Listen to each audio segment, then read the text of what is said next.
Greetings, people of Earth. Hello. Hi. I cannot see. Oh.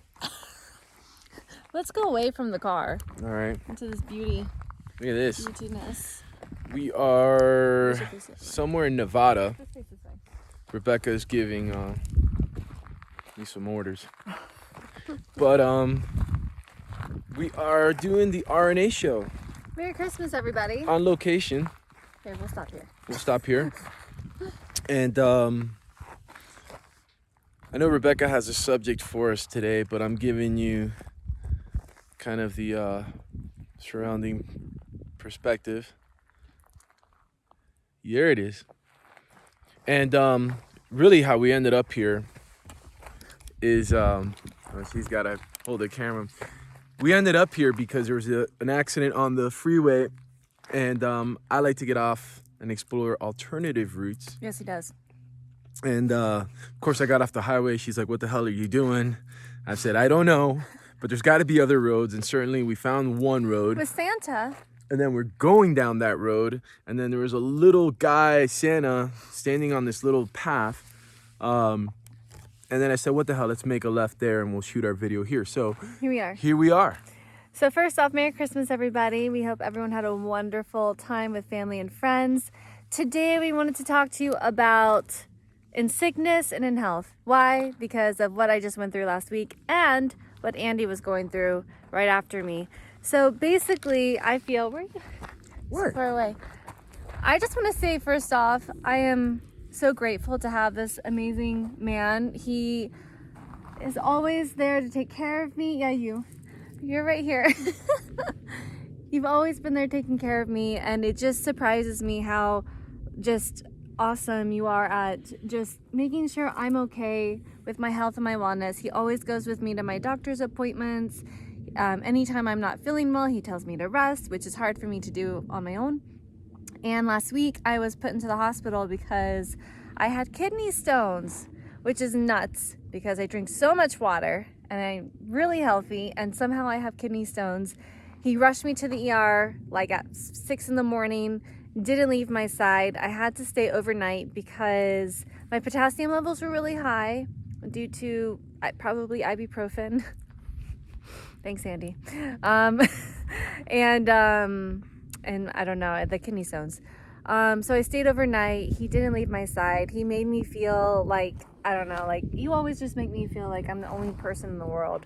Like if there's nothing else going on in life, and he's just like, "What do you need?" And I'm just very grateful for you. And then the next 2 days later, he got really sick. I think he got food poisoning, had to have been, or a 24-hour bug. And thank God I was well enough to take care of him and cater to him, which I love doing because I don't like seeing him sick because it's just like, it's not fun.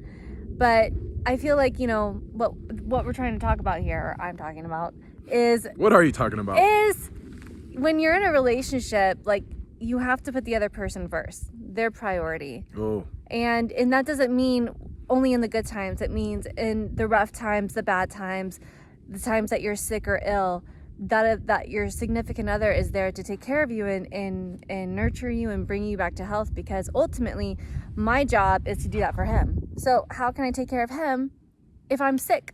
He's got to take care of me so I can take care of him, right? It's hard to get any when she's sick. Oh, stop. We're getting married. It's okay. Well, it's true. When she's sick, I mean, she doesn't appreciate it, but, you know, I try anyway. I'm sick. Why don't you say I have something? needles in my arms. Yeah. This is a hospital. I don't care. But... I mean, I feel like it comes down to basically, you know, one of the things I learned with Rebecca that she would always say is, if you put each other first, put each other first, put each other first. And I really don't think I ever understood exactly what that meant in its entirety. And it took me a few years to get it. Because, it's, you know, I don't think it was just part of my, you know, I don't know, the way I was raised, or you just don't say stuff like that. But she was smarter than I am, still is. And said, you know, if you put each other first, everything will be working out. And then one day after, you know, struggling with that, I was like, let me try that. So I started thinking about, you know, little things like in the morning, what does Rebecca need? I know she wakes up hungry, so I'm like, I make her breakfast, or things that bug her, like she likes to clean kitchens, so I make sure I do like the dishes and load the dishwasher or unload the dishwasher. Clients are coming over to the house, and if I see a little dirt on the floor in the gym area, I or if I'm not feeling well, or if she's not, but little things, little things. So even when it comes is to little. something big, like and it's just not feeling well or an illness, I think for both of us, it's just sort of become a routine and a habit of like, what does she need? What does she need? What does she need? What does he need? What does he need? What does he need? And since we're constantly coming from that place, and it's almost all the time, I feel like I never am feeling neglected, or being ignored, or that I'm not a thought. And I think a lot of times when we feel that we're ill, or our partner may not be paying attention to us, you start feeling like insecure, you get angry, or like, I'm sick in bed and you decided to go to the gym. You went to the gym. I was sick in bed. I'm throwing up. No, this was before. No, you went to the gym. I went to the gym. No, you went to the pool, or you went to the gym? I went to the gym. She went to the gym. I didn't know you weren't feeling good. You texted me, remember? I was heading I did, out. that's right, yeah. And I almost passed out, but it's okay. I came home and took care of you. Yeah. I don't know. We just went on this trip. And I feel like every time we think about what each other's wants or needs are, and we try to serve that, we get better. We enjoy each other more.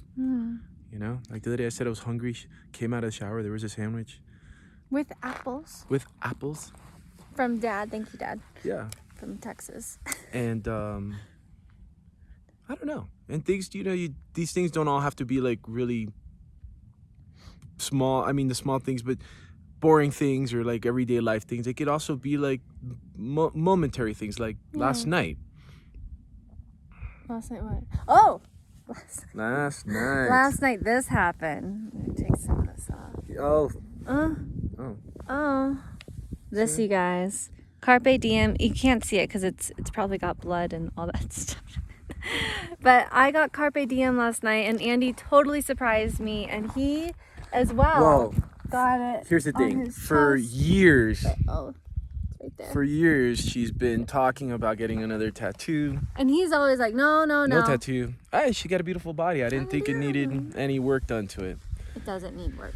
But she's always been telling me this one story of this moment that she shared with her dad, and my mom. And then later on, when her mom passed, there's a couple things that her mom said to her, and then one of her dad's favorite songs that she likes that he plays on the guitar. The Blackbird song. And then she had this idea, and she kept wanting to get this tattoo, and I kept saying no. So we were in Vegas. And first thing I did wrong was I forgot that we were just getting each other cards. Yeah, you didn't get me a card. I didn't get her a card. I forgot. But it's okay. See, she got an iPhone. I didn't get mad at you because... I know you didn't. Because you know what he did? He literally wrote me a letter in bed. I did. Yeah, in bed. He's so sweet, and you're so great with words. And you are, and it just comes from the heart. So I got my card. So in bed. So I was like, we're in Vegas, and what could I do that would make this trip more memorable than the first time we came here to see Cher? How do you top Cher?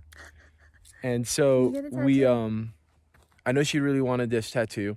I was looking up tattoo parlors, and there was this famous guy in the hotel named whatever. What was the name of the I don't know. I don't know, but it's a famous place. All the Starlight celebrities, all the celebrities go there and get their tattoos. And I was like, what the hell? Let me take her down there and just see, because I didn't want to tell her. I don't have it. But body. I know Rebecca. Where are you? You do have a body. I know Rebecca enough that I felt like if I dragged her down there might maybe be something. So I said, hey, let's go to the Mandalay Bay. I really had no and go idea. Look at the sharks. We literally walked right in, and there the tattoo that place I did not expect. That's insane. Yeah, that I did not realize. But anyway, I mean, we're going off topic. So we're always off topic. And so of course I took her into the tattoo parlor, and we started talking to the salesman, and I'm being He's a twin. Yeah. He was a twin. Young guy, real nice guy, and he's asking me what do I think, and I'm like, I don't know. I know, I don't want her to get You were one. making me feel like I shouldn't get one, and then I was making her feel like she shouldn't get one, and it was really was nice. They had like all these iPads, and they were drawing all these screens, and they kept making them for her, and then they'd make her one, they'd bring it back out, we'd make adjustments, they'd make some more, and then they stenciled it on her body. I mean, it was really well done.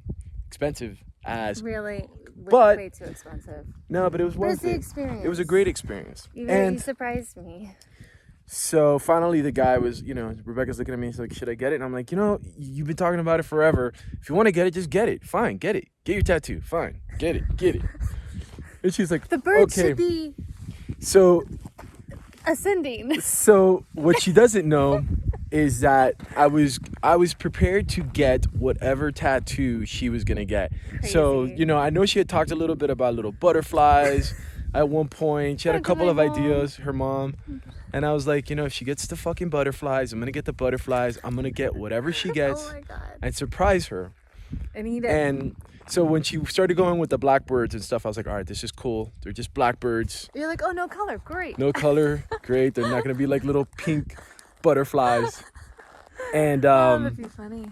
and then I start really getting into the art, because I'm like, no, that needs to be flapping, and I want it up, and there's elevation, and I made this guy do this over and over again. But ultimately, what we're saying here is, in sickness and in health, we put each other first. We know what is important to each other, and we've learned this over the years, and it took some time, and it was hard. It wasn't easy. Yeah. But I mean, I was telling him on the trip, like, I love you more today than I loved you yesterday, and I'm gonna love you more tomorrow than I love you but today. not as much as tomorrow. So anyway, what she doesn't know is I told the guy, hey, whatever tattoo she's gonna get, just make time afterwards. I'm gonna get the same thing. So she's in the chair, she's getting all done up. The guy looks at me and he says, all right, man, I heard you want to get her. You're gonna get in the chair. And I'm like, what? I was like, no, you don't. Totally caught her off guard. You don't have to do the birds if you just want to do the word. He's like, I'm doing what you're doing. And I just felt like, Rebecca puts up with so much of my shit. That's true. Deals with me. What was that? Deals with Enzo. We are. You guys are a handful. Our lives are definitely, Enzo and I's lives are definitely a lot better because you're in it. My life is a lot happier, and I do a lot more, and I'm more accomplished. And I don't think I'd be as far along in my life today had you not come into it. What the hell? Let's get the same tattoo in the same spot. Seize the day. It's in the same spot. Carpe diem. And carpe diem. Oh, Captain, my Captain. Live your life to the fullest. And going back to sickness and in health. Go do things hopefully, with each other. Do as many things as you possibly can in health. Yeah. And when the sick times come, step up. You've got to be there for your partner if you want this relationship to have like a strong foundation, and you want it to last forever, because we do. I freaking love you to death. It's easy. Do us part. Ugh. If you go, baby, I go too. So make sure you guys put each other first and just be there for each other. Even in the hard times, that's when the good times really are good. You know what I mean? Well, my arm's getting tired. Yeah, we should put this thing down. Merry Christmas, Happy New Year's, love you guys. Thanks for watching our stuff. Thank you for the comments. Thank you for liking our posts, and thank you for watching our videos. Thank you for the thumbs ups. Thank you for being in my life. Thank you for the Thank you for being in my life. Thank you for the encouragement. Every day with me. I seized the day with people are gonna say, what the hell is that? And I'm Carpe diem. Seize the day.